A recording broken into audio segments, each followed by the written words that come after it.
Hello viewers, how are you doing? Welcome to another episode of Abovewhispers Conversations. Our community is growing and we are grateful to all our viewers who watch and share these videos to continue the conversation. Thank you very much. My name is Kale Nuka and joining me today are three savvy discussants. Hi, my name is Omolola. My name is Moren Ikeji. My name is Mudupe Oluwa. And today we will be taking a very important topic, an article from the collection of essays Where is Your Rapper? Written by Erelu Bisi-Fayemi. Where is Your Rapper is a riveting collection of essays. It is thought-provoking and it is transformational. And today our topic is the obsession with women's bodies. Join us as we read an excerpt from the essay. I was in a store looking for clothes for one of my little goddaughters and was appalled at what was on offer. I wondered why a clothing range for 10 to 12 years old looks like the same as the ones for adults. Is a 10-year-old supposed to have a cleavage? In most cultures of the world, there is an unhealthy obsession with the bodies of women and girls. It is not just about what these bodies represent in terms of sexual appeal or attraction. It is much more deeper than that. The female body has always been perceived and treated as a threat to patriarchal orders. Wars have been fought over women's bodies, and women's bodies have always been sites of war. Times do not seem to have changed. The female body has to be owned, controlled, and manipulated. It does not really matter whether we are talking about ancient times when young women were used to host guests in some communities, or contemporary times when poor young girls are trafficked far away from home. Many would argue that women's bodies are revered because women produce life. Yes, women give life, but they and their bodies do not have the respect they deserve. A 6-month-old, for example, is supposed to be just a baby, to be cuddled and cooed over. Yet, this baby girl somehow arouses the passion of a grown male who manages to force himself into her, a baby. It is insane. I can't understand. I'm failing to comprehend how and why a man will be attracted to a 6-month-old to the extent of sexually defining her. Just as you said, it is the lowest form of depravity. I can't even wrap my mind around it. It is annoying, it is horrid, it is wicked, everything bad. It reeks of everything bad. I mean, we have to deal with men assaulting women, grown women. Now we have to deal with assault of babies in diapers. Is a baby supposed to have a body that you would even want to desire? A child, I mean, oh God, I cannot even wrap my mind around it. And then the sad part is, this happens, and then we hear people say, when he's napped, you hear, oh, it was the devil, and his poor people come to beg and say it was the devil. And who is the devil? Were you not thinking about whether you should chase the devil away from you before you went into the act? You are now caught and you say it is the devil. That is one angle. Now, a teenager that was raped, and then the mother takes her, instead of her to report to the appropriate authorities, she reports to her religious leaders, and then those ones now come out and say, oh, it was the devil that possessed her, or possessed her to the point that she enticed the man or whatever it is.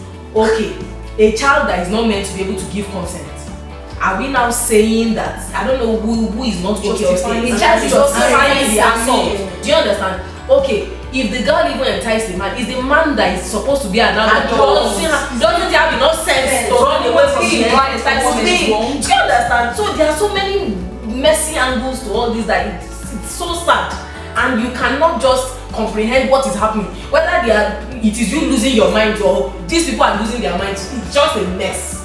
I don't know. And I'm actually made to question, where did empathy go to?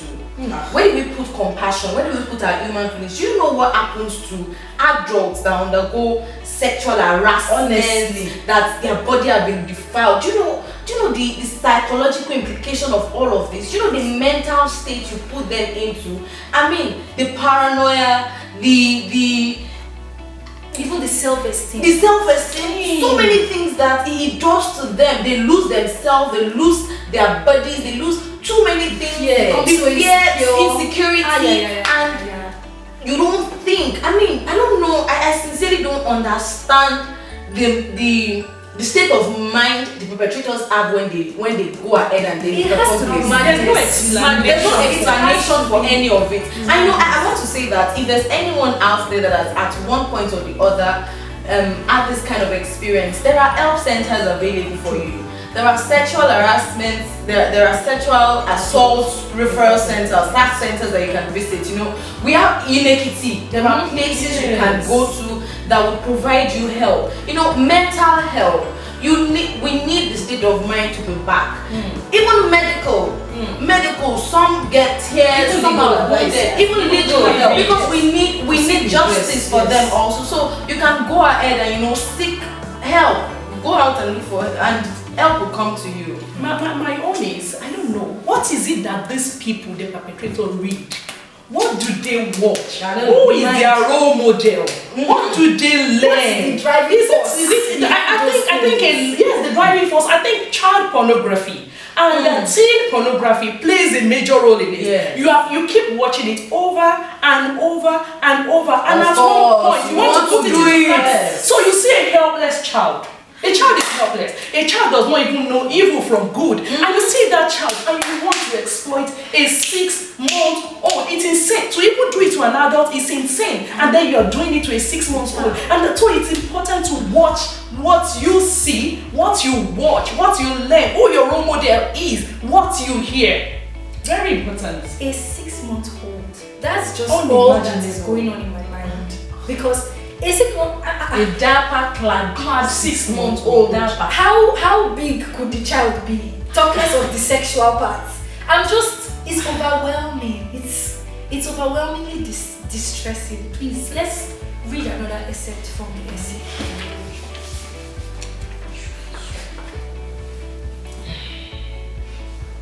When rights activists talk about female genital mutilation, and people try to equate the practice with male circumcision, we point out that men only lose their foreskin during circumcision. Women lose the clitoris, the labia minora, and labia majora, depending on the type of female genital mutilation practiced in her community. The result of all this is the remodeling of women's bodies to make them a site of reproduction only and not a place where normal, mutually satisfying sexual intercourse can take place. If men were to lose the same parts as women through this grotesque practice, they would be undergoing penectomy, the removal of parts or whole of the penis. I would like to see men lining themselves or their sons up as volunteers. I can already hear the gasp of shock. Female genital mutilation is more rampant than we think. And from research, it's obvious that so many people, including women, do not actually know the medical implications of female genital mutilation. I agree that they don't know, because when you consider the medical implications of female genital mutilation, you would not even want to consider it at all.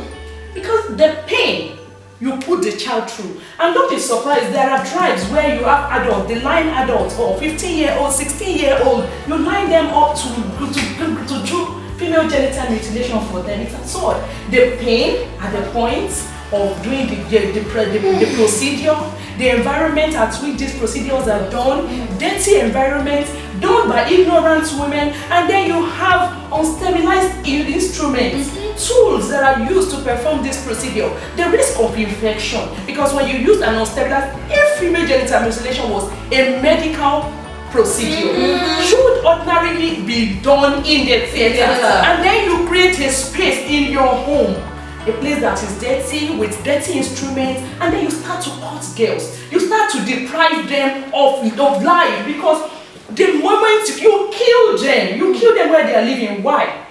Because you want them to stick with one man. And let me bust your bubble. Eventually, these girls end up frigid because of the scarring they have from this mutilation, and eventually they can't get satisfied sexually. So the point why you are doing that mutilation is defeated, because they move from men to men, trying to explore, to know if they can get satisfaction from sex, because they hear their friend talk about it. So they've moved from this man onto another man, onto another man. So what is the essence of the mutilation? The purpose is defeated altogether. No, it's sad that, yes, you're wondering why they don't consider the health implications. They won't consider it because there are some myths that actually fuel this thing. And those myths are the ones that are driving the continuing practice of this. Take for example, just as you said, they don't want the women to be promiscuous and all of that. But it's unfortunate that it's a paradox. It's meant to stop promiscuity, whereas it is fueling most at the end of the day. Because of the truth, if I've heard that, sex is actually very satisfying and all of that and everything, and then I cannot achieve it, you'll be chasing me. You just want to get into it. There's this drive that comes from that thing. You want to conquer that thing.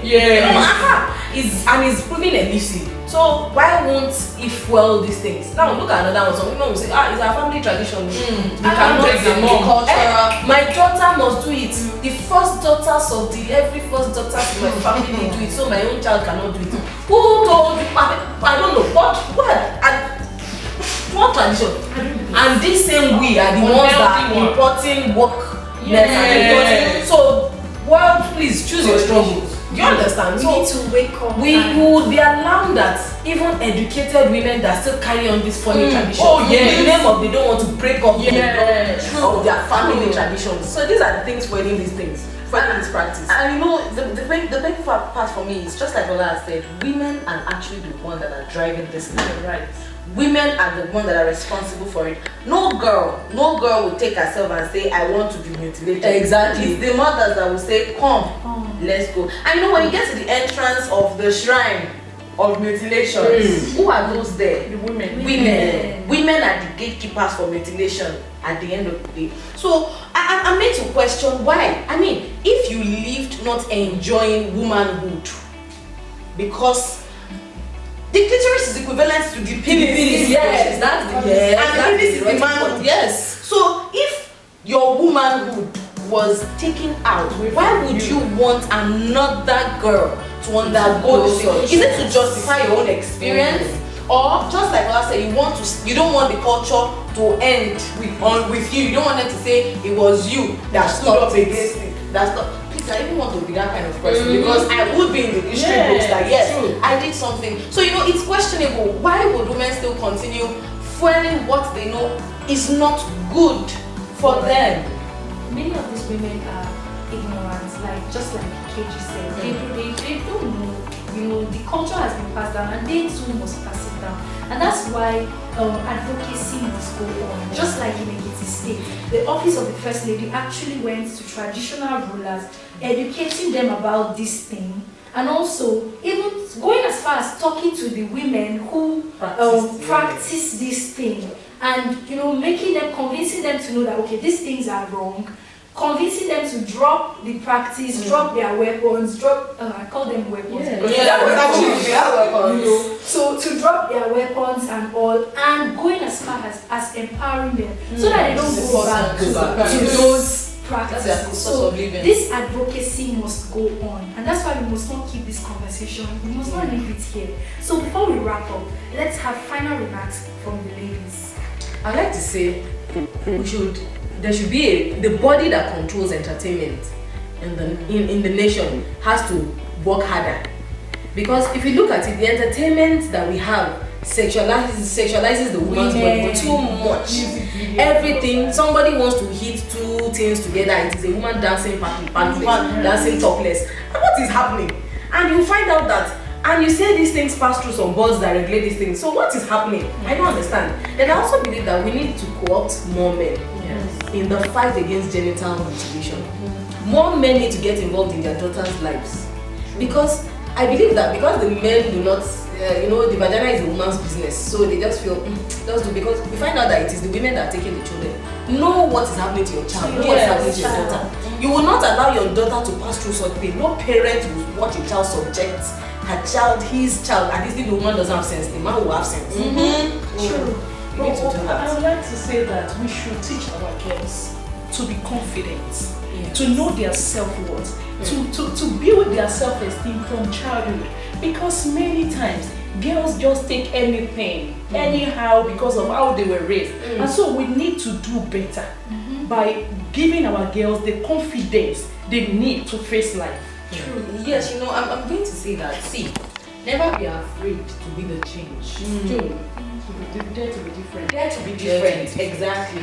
The fact that this is how it has been done, and you are assured, you have fact as to why this thing should not continue. Stand your ground. Dare to be different, and confront norms that are not right. True. These absurd things cannot keep going on in our society, and we close our eyes and pretend that they are not happening. Now you are aware that these things are happening. Spread the word. Let people know about it. Let people know these practices are wrong. Let there be an intolerance to rape. Let there be an intolerance to every form of objectifying women.